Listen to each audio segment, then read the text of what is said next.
Kami di Tokopedia percaya bahwa bisnis teknologi itu sebenarnya bisnis yang sangat tergantung kepada SDM, kepada manusia, kepada talent. Jadi benar-benar hal pertama yang kami lakukan itu hiring. Jadi waktu itu kan cuma saya dan Leon ya, berdua. Kita fokus gimana bisa rekrut orang-orang terbaik. Kalau di Tokopedia uniknya kita itu tidak pernah menggunakan title sebagai motivasi. Kalau saya saat ini apply ke Tokopedia dengan nama yang berbeda, tapi kurikulum vitae-nya adalah kurikulum CV-nya seorang saya pribadi gitu ya. Saya mungkin dipanggil interview aja nggak akan ada gitu. Kamu bukan ambil orang-orang yang satu karakter saja, tapi karakter itu harus saling melengkapi. Tapi mereka punya nilai yang sama. Selamat datang di video podcast Startup Studio Indonesia. Startup Studio Indonesia adalah program intensif bagi early stage startup founder dari Kementerian Komunikasi dan Informatika. Dalam video podcast ini, saya, Italo Gani, akan menggali perspektif dan pengalaman dari para founder tech companies ternama Indonesia di masa early stage. So, you will know what it takes to be a founder who go the extra miles. Selamat datang di video podcast kita Startup Studio Indonesia. So I believe di umur Tokopedia sekarang, and at this moment you already empower many SME di Indonesia, terutama di era pandemic ini. So congratulations, I think you are one of the savior yang dari kondisi sekarang ya. Thank you Italo, thank you juga udah diundang ke acara podcast ini. Sama-sama Will. So, seperti yang Startup Studio Indonesia mau lakukan adalah kita mau membantu early stage startup untuk bisa berkembang seperti layaknya other founders gitu kan. Jadi, gue akan banyak diskusi, ngobrol-ngobrol tentang your life when you started Tokopedia gitu. Kalau kan Tokopedia the idea starting 2009 and then lu launch Agustus 2009 gitu kan. Mungkin pertanyaan pertama dari gua, do you mind sharing awal dibentuknya Tokopedia team waktu di 2009 itu gitu kan. Dari ideation sampai bentuk tim itu kan ya itu seperti apa gitu? Nah, jadi memang saat Tokopedia lahir, hal pertama yang saya lakukan itu, saya percaya bahwa, kami di Tokopedia percaya bahwa bisnis teknologi itu sebenarnya bisnis yang sangat tergantung kepada SDM, kepada manusia, kepada talent. Jadi benar-benar hal pertama yang kami lakukan itu hiring. Jadi waktu itu kan cuma saya dan Leon ya, berdua. Kita fokus gimana bisa rekrut orang-orang terbaik. Saat itu saya kebetulan baca salah satu artikel teknologi dari Steve Jobs tentang bagaimana Apple membangun perusahaannya menjadi perusahaan kelas dunia. Steve Jobs punya quote bahwa untuk membangun perusahaan kelas dunia, kita harus meng-hire orang-orang kelas A. Jika kita meng-hire orang kelas B akan meng-hire orang-orang kelas C. Dan orang-orang kelas C akan meng-hire orang kelas D, dan dengan sangat cepat perusahaan akan penuh dengan orang-orang mediocre. Maka kamu tidak akan pernah menjadi perusahaan kelas dunia. Wah, langsung saya dan Leon berpikir gimana kita bisa hire orang-orang kelas A. Saat itu belum ada hype tentang perusahaan teknologi, belum ada hype tentang startup, unicorn atau dekakorn gitu ya. Bahkan kita ya cuma nyebutnya bikin website gitu. Belum ada mobile apps 11 tahun yang lalu. Jadi nggak cool lah, belum ada hype-nya, belum ada cool factor-nya. Saya kebetulan saat itu kembali ke kampus saya karena ada job fair. Di sana kita berdiri, saya dan Leon, berdiri 2 hari berusaha mengconvince anak-anak kuliahan untuk yang akan lulus untuk bergabung ke Tokopedia. Tapi ya it's a complete failure sih. Jadi 2 hari itu bahkan tidak ada yang mendaftar ke Tokopedia. Padahal kita cukup investasinya besar. Kita ngambil 2 booth. Jadi saya berdiri 1 booth, Leon berdiri di booth berikutnya. Depan kami ini salah satu booth perusahaan bank terbesar di Indonesia. Mereka booth-nya dijaga oleh SPG, Sales Promotion Girl. Itu ramai sekali. Orang-orang drop CV, padahal ini perusahaan Universitas Teknologi Informatika di Jakarta gitu.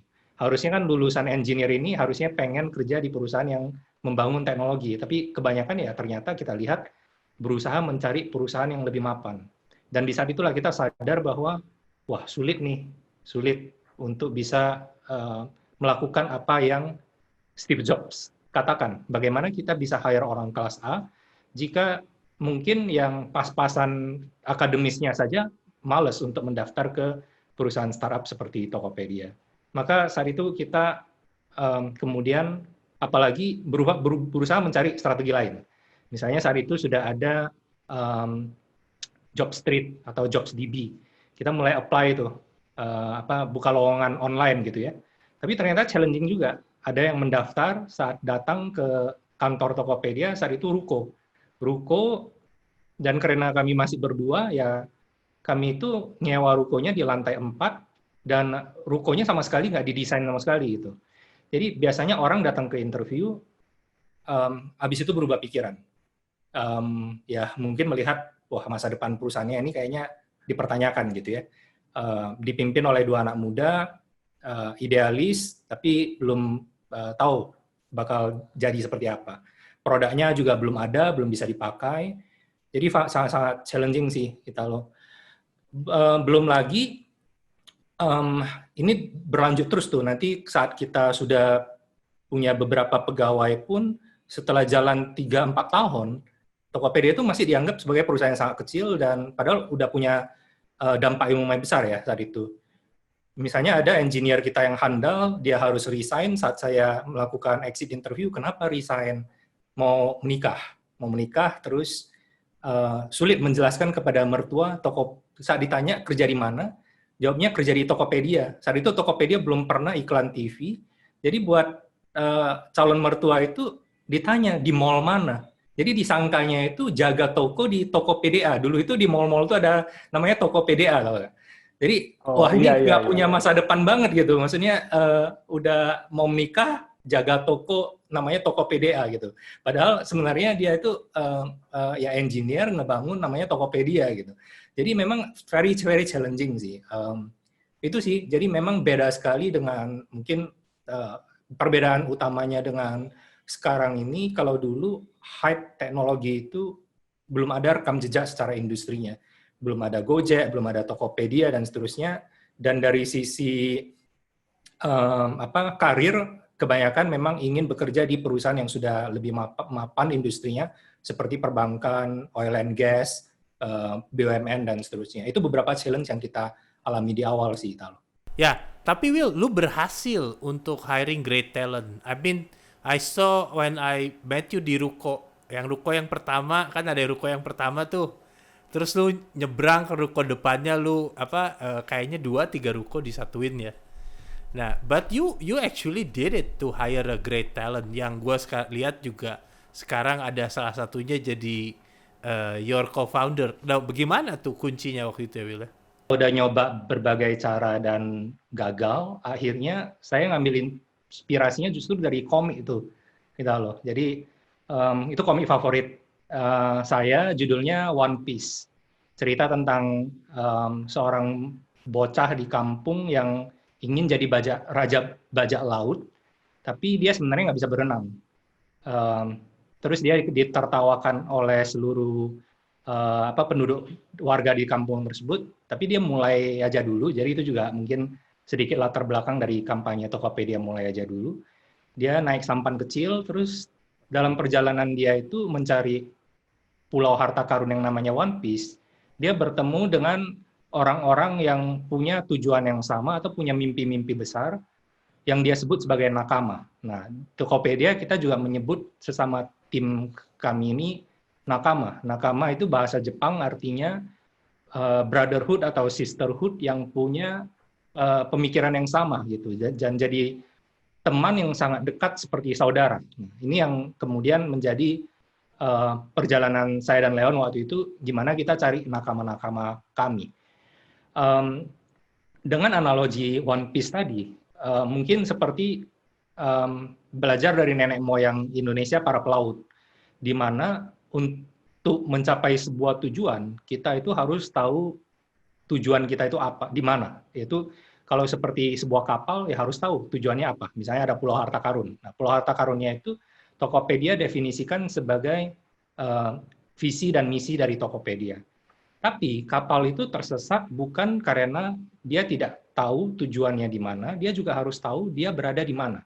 Nah, untuk itu, untuk tahu berada di mana, semua kapal itu harus memiliki kompas yang sama.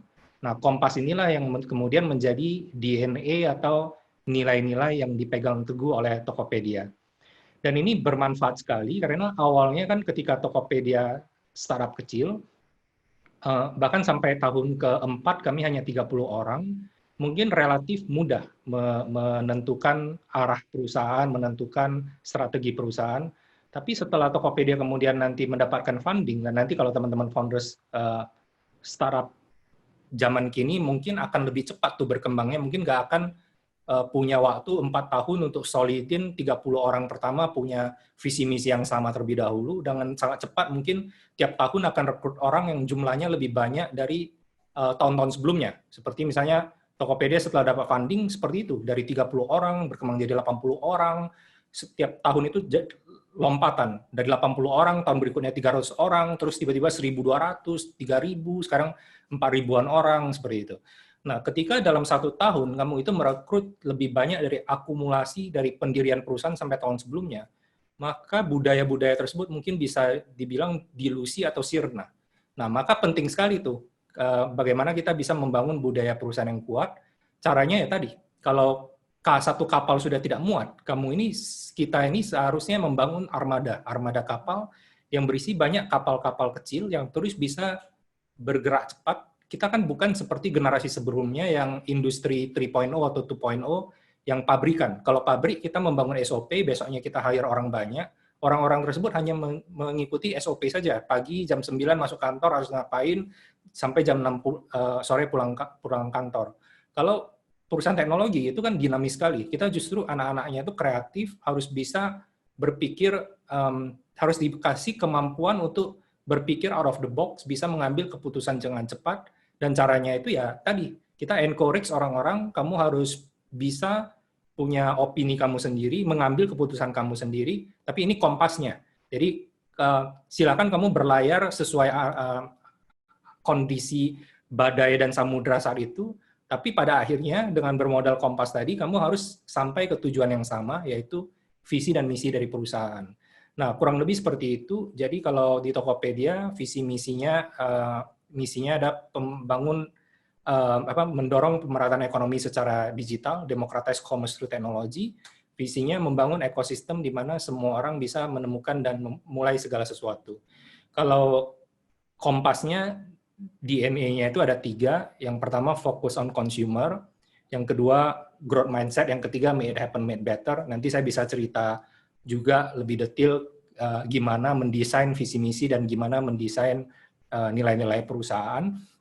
Dan balik lagi tadi, walaupun di awal saya dan Leon memulai sebagai co-founders gitu ya, tapi kita kemudian menyadari bahwa ini saya juga terinspirasi melihat kebanyakan perusahaan dari Asia atau ya khususnya di Asia Timur dunia itu cenderung seperti membangun kerajaan-kerajaan dan banyak kerajaan-kerajaan kecil. Jadi misalnya kalau kita lihat lulusan terbaik itu banyak yang pengen jadi entrepreneur atau orang yang kerja kemudian dia keluar karena dia pengen jadi entrepreneur. Tapi banyak yang kemudian membangun perusahaan-perusahaan yang tidak sampai ke potensi terbesarnya gitu. Jadi kebanyakan perusahaannya ya skalanya tidak sangat sampai jadi perusahaan kelas dunia. Kalau kita lihat di perusahaan barat, mereka ini cenderung membangun perusahaannya itu seperti institusi. Jadi orang itu tidak ingat kalau kingdom itu kerajaan, orang itu sangat tergantung kepada sosok pendirinya, sosok CEO-nya. Jadi kebanyakan itu jadi perusahaan keluarga. Kalau kita lihat di barat, kebanyakan itu membangun institusi, seperti universitas yang tidak lagi dikenal oleh siapa pendirinya, siapa CEO-nya, tapi mereka ini membangun sebuah perusahaan yang bisa diwariskan kepada para profesional yang menjalankan perusahaan tersebut. Dan seperti universitas, perusahaannya itu lebih terkenal karena dampaknya kepada masyarakat seperti apa, bahkan lulusan-lulusannya. Jadi kalau kita lihat mungkin seperti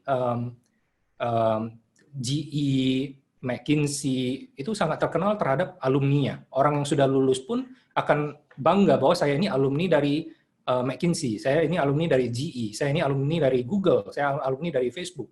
Mereka membawa alumninya itu seperti membawa alma mater dari universitas. Nah, ini juga sebuah inspirasi yang kita mau bangun. Tokopedia gimana kita bangunnya ini lebih seperti institusi, bukan seperti kerajaan. Maka kita juga coba lakukan itu sedari awal. Kita lihat yang extraordinary, di awal-awal misalnya saat itu Melissa sekarang CEO-nya Tokopedia itu extraordinary, sudah beyond job description-nya, sudah men-treat Tokopedia ini seperti perusahaan yang dia bangun atau dia lahirkan gitu. Nah, ini kita ingin jadi role model. Tapi bergeser ke sini, kami belajar bahwa seperti institusi-institusi kelas dunia, lebih tepat itu bahasanya bukan co-founder. Karena secara diksi kurang tepat, co-founder itu kan orang-orang yang memulai perusahaan. Bahasa diksi yang lebih tepat itu sebenarnya partners. Jadi misalnya kita di Tokopedia ini nantinya ada partners untuk seumur hidup. Jadi walaupun kamu sudah jadi C-level, atau kamu bukan C-level, tapi kalau kamu sudah mengabdi sekian belas tahun, dan kalau kamu memang benar-benar men-treat Tokopedia sebagai perusahaan yang kamu lahirkan, kamu ini akan masuk kelompok sendiri yang kita namakan partners. Dan partners ini ya tadi dapat kepemilikan saham additional dari employee Tokopedia setiap 6 bulan dapat saham.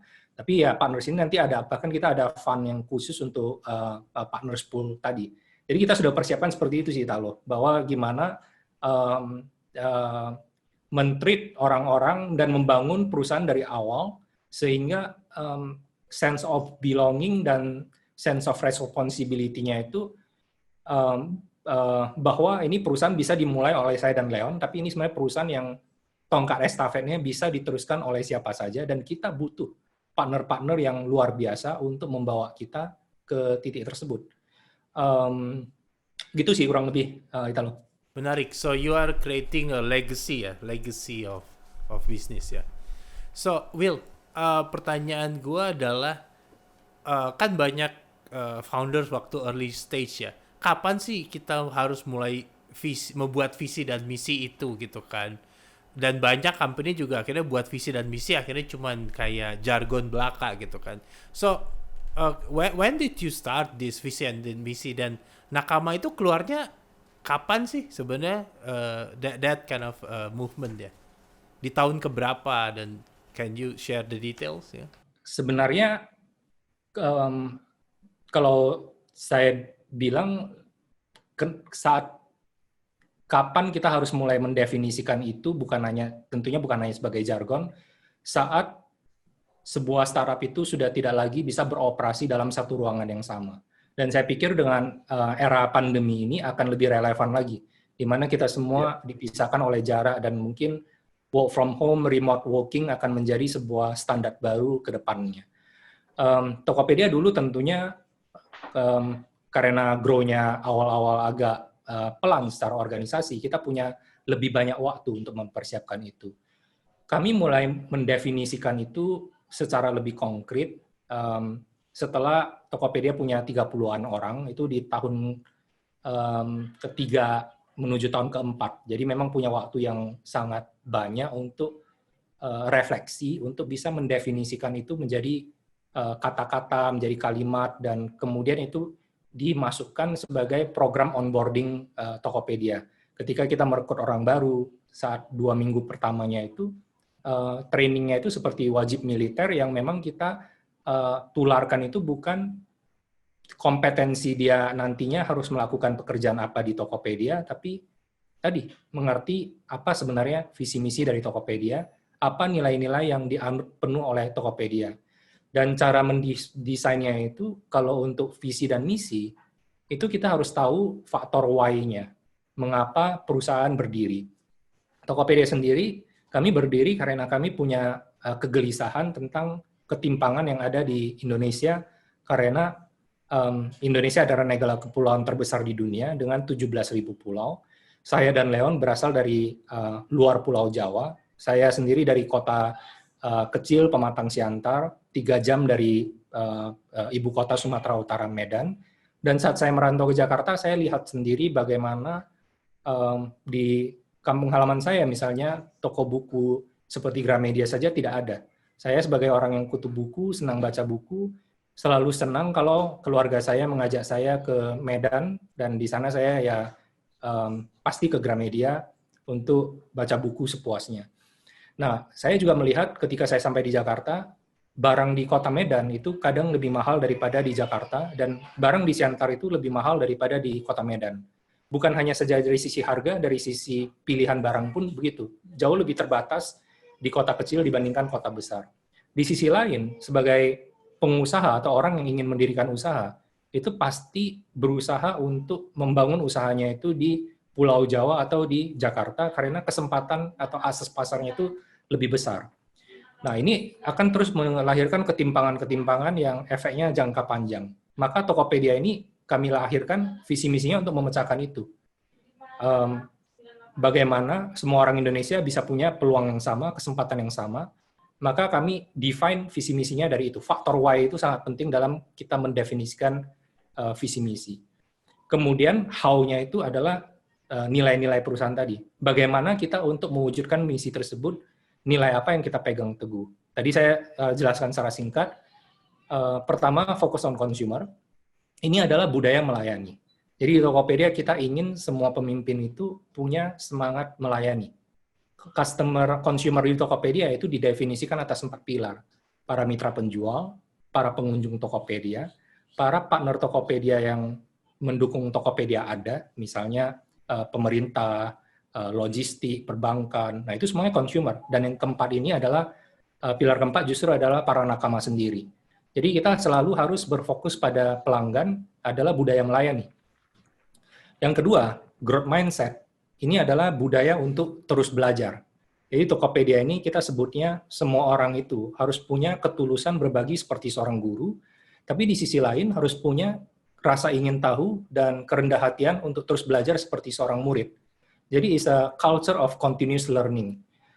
Ini penting sekali karena kita juga melihat perusahaan teknologi itu cepat sekali naik, tapi banyak sekali yang cepat sekali juga tumbang karena tidak lagi relevan kepada perubahan pasar. Jadi bukan saja learning itu sangat penting, unlearn itu juga sangat penting. Sebelum kita bisa mempelajari hal yang baru, kita harus punya kerendahan hatian untuk melupakan apa yang kita sudah pelajari. Kita sadari ketika Tokopedia sudah mulai dapat funding, ketika kita hire orang-orang yang punya pedigree yang sangat baik lah. Maksudnya dia dulu mungkin kerja di perusahaan yang sangat besar dan punya posisi sangat penting di sana.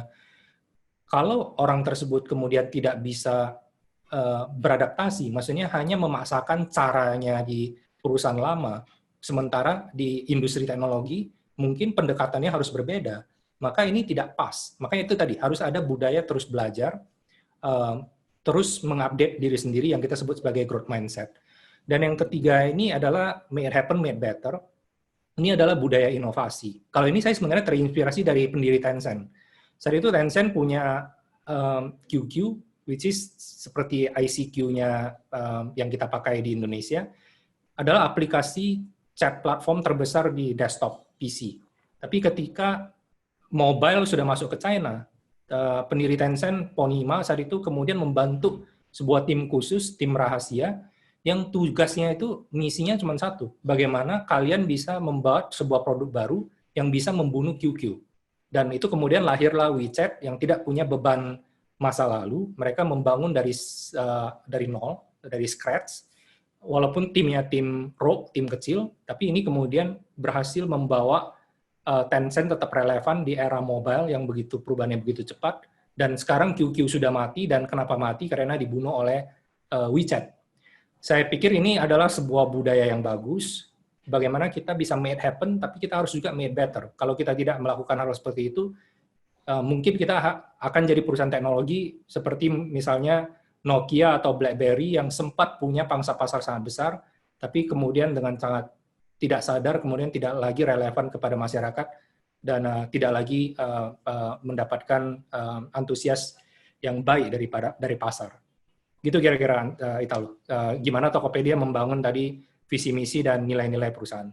Kalau boleh sharing data sedikit, Will. Jadi 2009, 2010, 11 itu berapa orang sih karyawannya sampai sampai itu? If you don't mind sharing. Jadi Tokopedia awalnya 2 orang, saat kita launching di tanggal 17 Agustus 2009, 11 tahun lalu, itu kemudian 4 orang, tambah 1 engineer dan tambah 1 customer care. Kemudian setahun ke depannya mungkin cuman 8 atau 9 orang, terus setahun berikutnya 30 orang tadi, terus habis itu mulai meledak sih, dari 30 orang jadi 80 orang, 80 orang jadi 300 orang, 300 orang jadi 1000 orang, itu setiap tahunnya ya. Terus ya 1000 orang, kemudian lipatannya mungkin multiplier ya, tambah 1000 lah tiap tahun, sekarang sudah 4 ribuan, hampir 5.000 orang. Yang meledaknya waktu itu karena dapat investment dari institutional venture capital kah? Iya, Di yang tahun meledak ketiga mungkin ya? saat SoftBank dan Sequoia invest ya, saat itu kita baru 80 orang sih. SoftBank dan Sequoia 2016 ya? itu tahun 2014. Tahun kelima ya. 2014 ya? Nah, berarti 5 tahun Oke. Tokopedia kami 80 orang tuh. Oh, oke, menarik, Nah, menarik. saya ingat Nah, betul karena waktu itu kita masih di ruko yang 3 gandeng, itu isinya 80 orang. oh ya ya ya. Habis itu Nah, pindah ke Will, Wisma 77, dan itu dari 80 orang kemudian grow ke 300 orang. Oke. Dulu kita setiap tahun pindah kantor tuh, kita loh. Jadi pokoknya pindah kantor atau ekspansi kantor lah. Jadi walaupun kantornya cuma nyebrang-nyebrang gitu ya, tapi ya selalu tiap tahun itu ekspansinya pindah kantor, lumayan. Waktu 2 orang di mana, Will? di ruko. Orang Yang di ruko yang Permata Hijau. Jadi kita masih nebeng di kantornya angel investor kami. Lantai 1 sampai lantai 3 itu dipakai untuk perusahaan lain. Kami itu kedapatan lantai 4-nya. Sama sekali nggak ada dekorasi gitu ya. Jadi benar-benar ruko saja, ada meja sama ada komputer gitu, ya udah. Cuma berdua doang awalnya. Kemudian tambah orang, mungkin di sana itu sampai 6 orang. Setelah 6 orang kita pindah ke Kebonjeruk. Waktu aku ketemu Italo itu udah di Kebonjeruk. Oh, jadi ya gue ketemu 2011, gue inget sih. Ya. Ya. Nah, banyak juga founders itu di awal-awal itu dia masih kerja untuk orang lain gitu kan.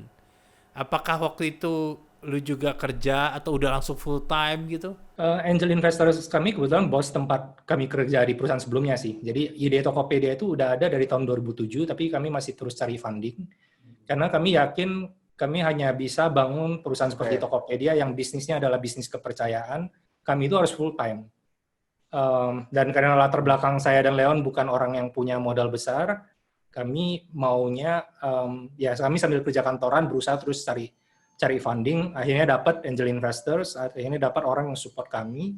Nah, akhirnya kita bisa mulai itu di tahun 2009. Full time dari hari pertama. Oke, great. Nah, Will, awal-awal waktu hiring, komposisi orangnya antara engineer, orang produk, orang marketing, orang HR, can you share apa sih yang harus kita hire dulu? Is it like engineer, apakah HR atau apa? Maybe you can share. What is the best tips ya?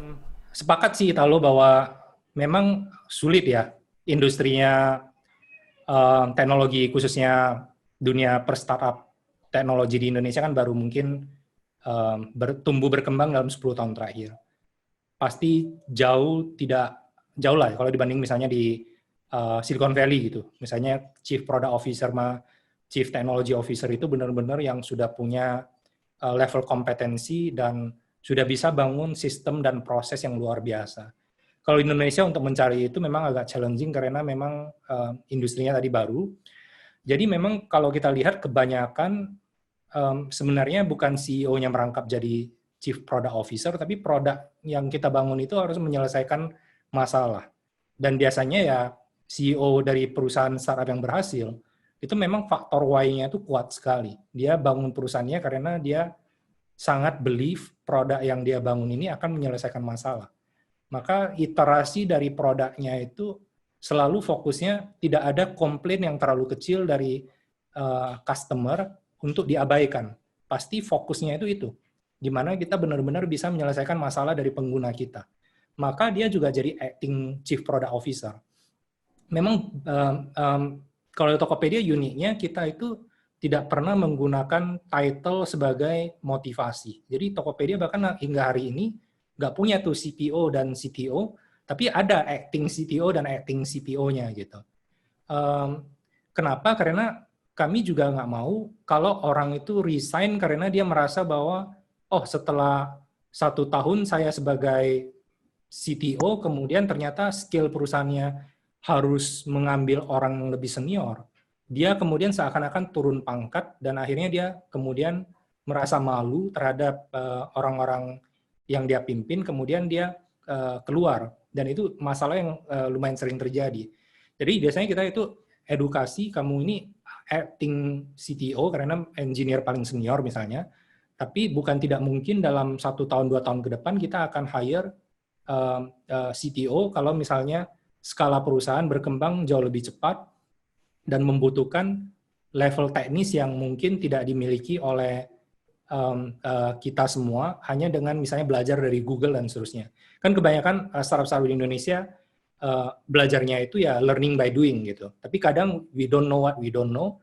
At any point of time kita kadang butuh benar-benar bawa expertise masuk. Dan di Tokopedia ini ya hal itu bolak-balik terjadi. Sampai hari ini pun tidak ada Chief Product Officer, tapi yang acting sebagai CPO itu ada dan selalu orangnya bergantian. Misalnya CTO pertama Tokopedia ya bisa dibilang Leon, terus habis itu ada beberapa orang engineer senior, sampai hari ini pun orangnya itu masih bekerja di Tokopedia. Walaupun mungkin CTO pertama Tokopedia yang benar-benar dikasih title itu expat dan udah nggak di Tokopedia juga sih sebenarnya. Sekarang pun yang sebagai acting CTO Tokopedia ini title resminya di Tokopedia baru Senior Vice President sebenarnya, Herman. Herman itu SVP, tapi dia acting CTO gitu. Tentunya kita prepare terus, berharap ada yang benar-benar bisa di-groom sebagai, mungkin contohnya Melisa ya, Melisa ini di-groom ya. Jadi dari seorang akuntan, kemudian menjadi handle tim marketing yang sangat kontras perbedaannya, awalnya ada resilient yang besar gitu. Karena saat itu Tokopedia baru dapat funding, kemudian saya merasa bahwa kita harus mulai invest ke marketing, tapi saya yakin saya orangnya cukup kreatif, dan di Tokopedia itu banyak anak-anak kreatif.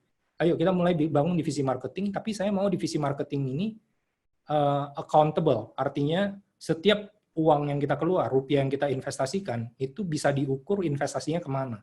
Dan saya percayakan divisi marketing itu dipimpin oleh seorang akuntan, agar bisa membuat accountable tadi. Dan itu membuat sebenarnya agak resistensi itu ada gitu ya. Orang kreatif tentunya males dipimpin oleh orang akuntan gitu. Dan sebagai orang akuntan, belajar marketing itu adalah dunia yang sangat baru. Tapi setelah kita jalani, itu ternyata baik. Bahwa Melisa misalnya ya dapat skill baru, sementara orang-orang yang dipimpinnya juga tahu bahwa kita nggak hanya membuat iklan keren, tapi kita harus membuat iklan ini punya dampak, bawa kembali ke business metrics. Dan ini contoh-contoh yang di Tokopedia ini kita sering sekali merotasi pemimpin-pemimpin untuk bisa punya skill set baru, dan kemudian ini jadi satu budaya yang tadi continuously learning, growth mindset yang sangat berharga sih. Jadi mungkin sekarang konteksnya sudah lebih berbeda ya. Sekarang dengan industri teknologi sudah jalan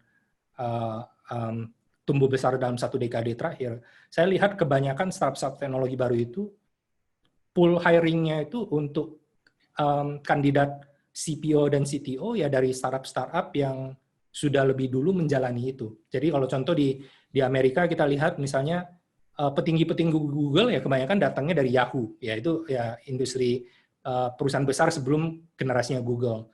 Ya Facebook ya datangnya kalau nggak dari Google dari Yahoo seperti itu. Jadi ada tongkat estafetnya. Nah di Tokopedia sendiri kita juga melihat sih startup baru ini starting point-nya sebenarnya sudah lebih punya pilihan yang beragam ya. Jadi nggak harus semuanya nurturing, nggak harus semuanya ngambil dari expat luar, tapi bisa ngambil dari mungkin seperti Gojek, Tokopedia, cari orang-orang di sana, nggak perlu levelnya sangat senior, tapi mereka dapat exposure. Misalnya junior engineer di Tokopedia pun, kalau dia sudah punya pengalaman 5 tahun di Tokopedia, dia pasti melihat perubahan skala dan sistemnya. Kalau Tokopedia 30 orang cara framework kerjanya itu seperti apa, metodologi apa yang dilakukan agar bisa tetap agile, bagaimana struktur organisasi dibangun, sistem dan prosesnya seperti apa, bagaimana meeting-meeting di setup. Itu kan berubah terus, 30 orang, 300 orang, 2000 orang, dan itu jadi know-how yang sangat berharga, sehingga ketika mereka pindah pun, know-how tersebut bisa dibawa untuk membangun dan mempersiapkan startup baru ini untuk tidak kagetan gitu. Jadi tidak lagi mengulangi kesalahan-kesalahan yang pernah dilakukan oleh Tokopedia. Ini contoh saja. Jadi saya lihat sih sebenarnya seperti itu. Kita bisa lihat lah sekarang tumbuh berkembang banyak sekali startup, dan kalau ditanya kebanyakan ya C-level-nya itu ya kebanyakan juga kalau nggak lulusan memang punya visi misi yang sangat besar, itu ya mungkin lulusan-lulusan dari startup-startup yang sudah ada terlebih dahulu di Indonesia. Ya kayaknya zaman 2009, 2010, 2011 sama zaman sekarang udah totally different ya. Walaupun cuma beda 10 tahun tapi very very different gitu kan. Mungkin sekarang challenge-nya juga mungkin kalau lu sekarang, kalau dulu 2009 lu buka booth di universitas, nobody actually come, but now startup juga kalau mau start hiring, wah orang lebih pilih kerja di Tokopedia dibanding kerja di startup gua gitu kan. So the difference is all this startup already very interesting gitu kan. Apakah ada tips untuk itu, Will, untuk gimana sih? Karena at the end kita tetap harus cari the A player kan. Dan the A player begitu lulus saja, wah gue mau masuk di Tokopedia gitu, atau Gojek, atau Traveloka gitu kan. So do you have tips on that? Sama seperti yang dialami Tokopedia dulu ya. Jadi kalau Tokopedia dulunya kan bukan berkompetisi dengan startup lain, tapi berkompetisi dengan perusahaan-perusahaan yang mapan. Jadi kalau dulu ya tadi, pertama kita harus define orang-orang, dan ini sebenarnya jadi mencari mutiara-mutiara yang kalau bergabung dengan kita akan jadi kekuatan yang sangat luar biasa. Karena kebanyakan talentnya itu bukan bergabung karena bisa provide gaji besar. Karena mungkin sebagai perusahaan yang relatif lebih kecil, pasti gaji yang diberikan atau kompensasi yang diberikan tidak sebanding dari perusahaan besar. Kebanyakan belief terhadap tadi sih, apalagi sekarang generasi milenial ya, itu purpose-driven generation gitu. Tidak semuanya mencari materi. Banyak yang carinya itu purpose, bagaimana saya bisa punya dampak. Dan misi dan value dari setiap orang itu berbeda. Dan ini perlu. Misalnya saya dulu keluar dari comfort zone-nya saya, setelah saya define visi misi, define nilai-nilai perusahaan bersama-sama di Tokopedia, maka harus ada yang preaching about this di mana-mana. Jadi contoh, salah satu strateginya ya, saya datang ke kampus-kampus, kalau dulu diundang jadi pembicara, awalnya saya nggak mau, karena saya orangnya introvert dan pemalu, akhirnya saya akan mau gitu, jalani itu. Untuk mendapatkan kesempatan berbagi tentang visi misi kita, kenapa sih kita bangun Tokopedia, itu kepada audiens yang lebih luas. Dan itu biasanya investment-nya itu payoff. Mungkin harus nunggu 1 tahun, 2 tahun kemudian, anak mahasiswa yang waktu itu dengar kamu jadi pembicara, nge-share tentang pengalaman kamu membangun sebuah perusahaan teknologi di Indonesia dengan sebuah visi misi, terus mereka lihat visi misi tersebut dijalankan dengan konsisten, mereka pakai produknya, mereka suka produknya, akhirnya mereka datang bergabung karena memang mereka ingin bergabung dalam perusahaan tersebut, bukan karena gaji yang ditawarkan dan seterusnya. Itu pertama, salah satu caranya. Yang kedua, sebenarnya ada mekanisme lain ya. Jadi contohnya, kalau di generasi sebelumnya kan mungkin program kepemilikan saham tidak begitu terdengar gitu. Tapi di generasi teknologi ini penting sekali. Bagaimana kita dari awal itu tadi membangun sebuah perusahaan yang tidak didrive oleh pendirinya saja, tapi oleh semua orang yang bergabung.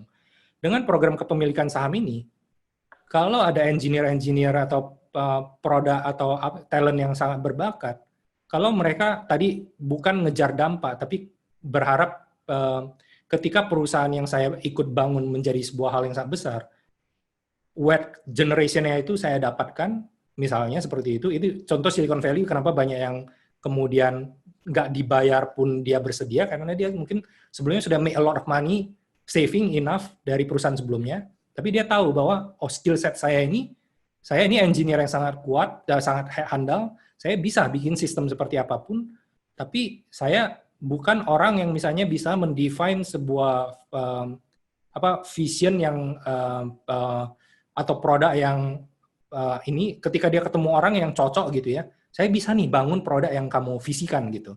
Saya nggak perlu dibayar besar, kamu kasih saya saham saja, sebagian. Jadi itu program kepemilikan saham. Dan itu jadi partner kan. Nah, jadi seperti itu. Kedua itu tadi, yaitu bangun compensation package tidak hanya dengan bentuk uang, tapi bangunlah pool kepemilikan saham sedini mungkin. Cara ketiga adalah dengan sistem merekrut dari orang-orang yang sudah kamu rekrut.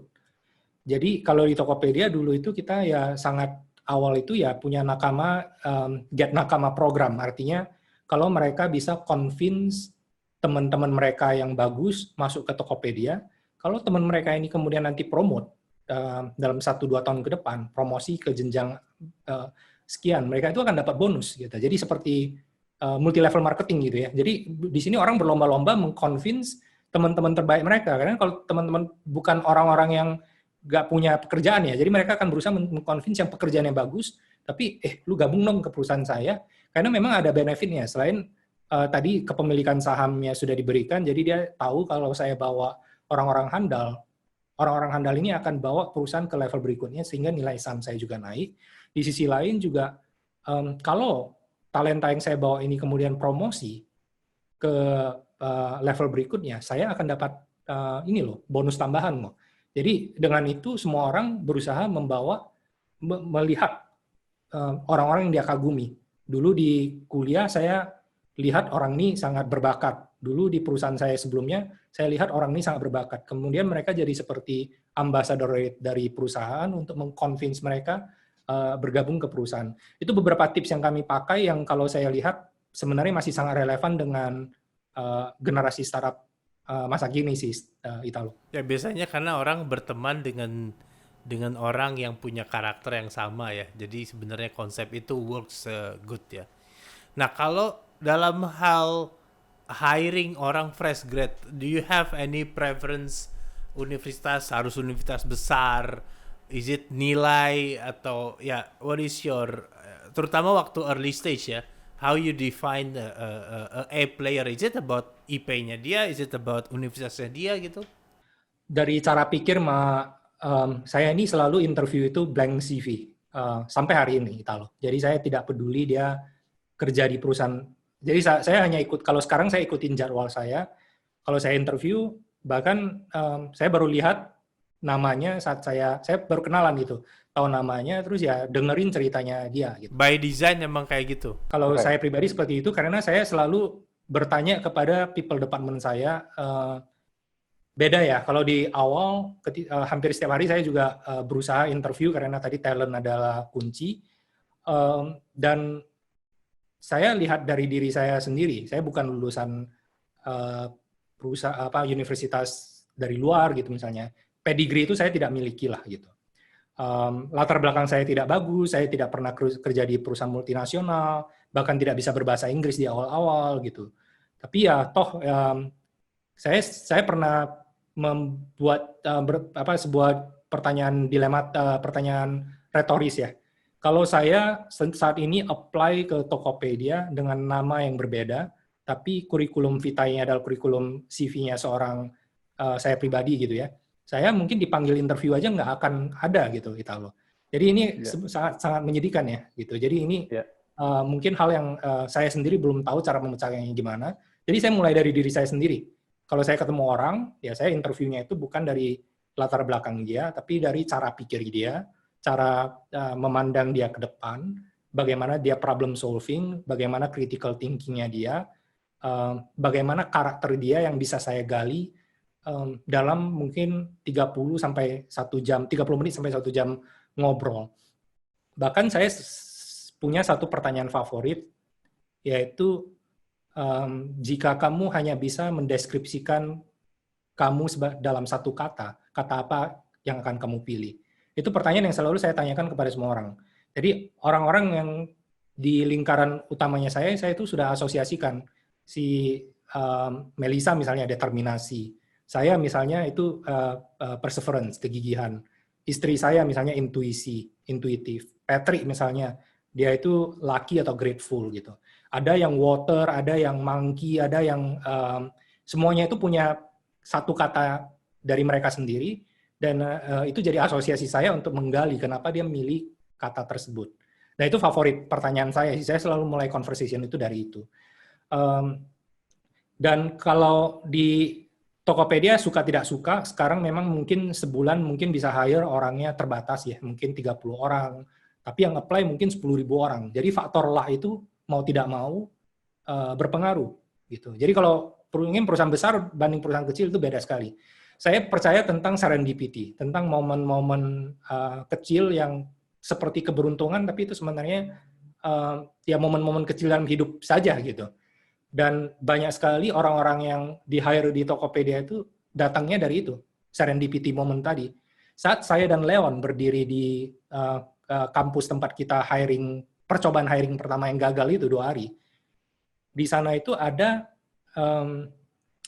mahasiswi yang masih kuliah dan jadi LO atau event penanggung jawab booth-nya kami. Dia tuh sampai kasihan, kok nggak ada yang drop CV, jadi dia bantu kami bagi-bagikan flyer, terus dia ngobrol, perusahaan kalian ini perusahaan apa sih gitu. Terus 2 tahun kemudian dia lulus, dia datang tuh ke rukonya kami, dan kami masih ingat, namanya Livi. Oh Livi, wah kamu udah lulus ya? Terus dia mau daftar itu dia walaupun lulusan IT, engineer, dia tuh daftar sebagai customer care, dan dia sempat kemudian mimpin customer care Tokopedia sampai kemudian dia melahirkan anak pertamanya dia, dan dia memutuskan untuk jadi full time mother, which is kita respect banget gitu. Jadi itu contoh ya bagaimana investasi itu tidak akan pernah, kita tidak sadar momen tersebut, tapi sebenarnya kita tuh bertemu dengan calon-calon partner kita di kejadian-kejadian kecil, dari kita mungkin ngobrol, dari kita mungkin sharing di sebuah acara, dari kita berkenalan gitu. Seperti itu sih Italo. Ya suka tidak suka perusahaan besar pasti akan hire dari the CV sih. Jadi buat yang masih kuliah ya bagaimanapun juga, if like you want to improve your chance, ya pengalaman organisasi terus nilai itu suka tidak suka masih penting sih. Misalnya yang masih di bangku SMA, kalau kamu mau kerja di perusahaan yang sangat terkenal, mungkin ya kuliah dimanapun itu penting gitu, karena ya tadi faktor luck untuk compete hanya hire 30 atau 100 orang dan berkompetisi dengan puluhan ribu orang, suka dengan tidak suka, people department akan berusaha memfilter dari apa yang terlihat di 2 halaman kertas saat kamu melamar gitu. Pertanyaan terakhir dari gue, Will, ini lebih fakta aja. So, tahun keberapa lu set the people department? Saat kita punya 80-an orang.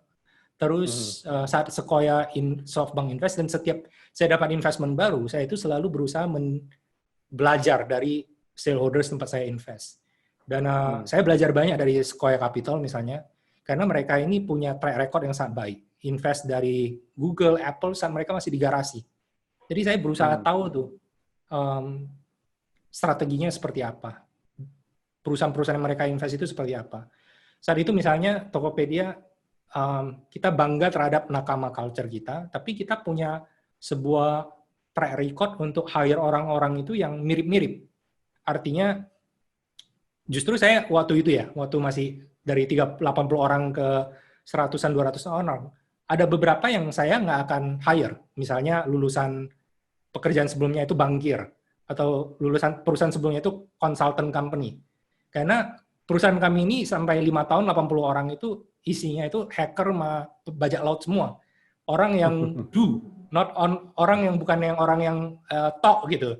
Jadi kita take a pride on that gitu. Tapi ketika saya ngobrol dengan Sequoia, saya itu belajar. Dia bilang bahwa, William, kalau kamu bangga terhadap budaya kamu, budaya perusahaan itu harusnya bisa influence orang-orang lain.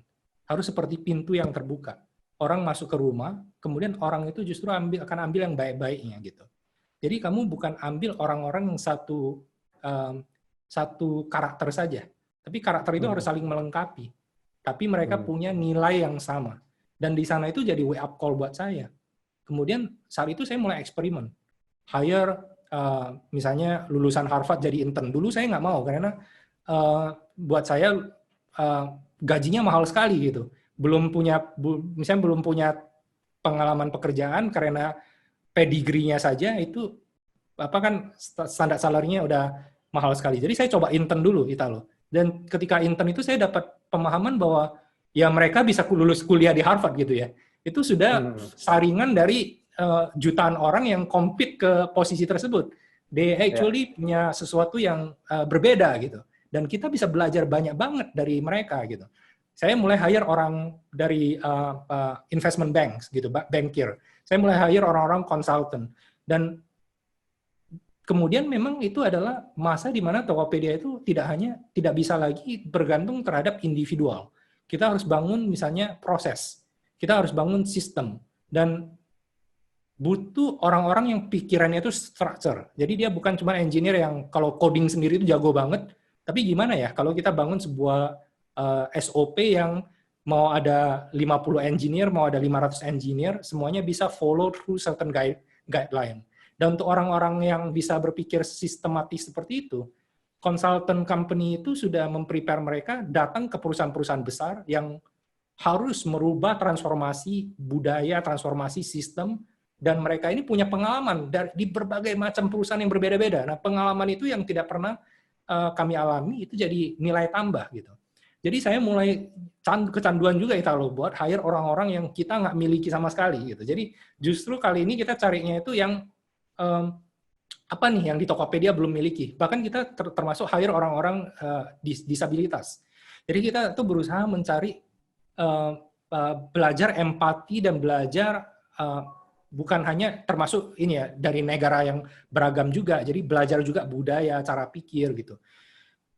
Jadi Bhinneka Tunggal Ika-nya itu bukan hanya suku yang beragam, ini sekarang sudah skill set yang beragam dan background yang beragam. Kerja di perusahaan yang sangat berbeda. Ada family business, ada yang multinational company, ada yang sangat beragam, itu kemudian dicampur adukkan, tapi harus tetap menjalankan nilai-nilai perusahaan. Itu warisan dari conversation saya dengan Sailendra yang partnernya Sequoia, yang mengubah cara saya membentuk organisasi Tokopedia, di mana sekarang Kebhinneka Tunggal Ikaan itu benar-benar terasa sekali dan bermanfaat sekali. Jadi misalnya sekarang Presiden Tokopedia yang fokusnya itu misalnya fundraising, itu Patrick, itu orangnya sangat berbeda dengan saya. Maksudnya lebih flamboyan, bukan bajak laut lah gitu ya, tapi sangat complementary seperti itu. Itu sih Italo. Menarik. So thank you Will for sharing about talent and inspiring. Gue selalu kalau ngobrol sama lu selalu inspiring gitu kan.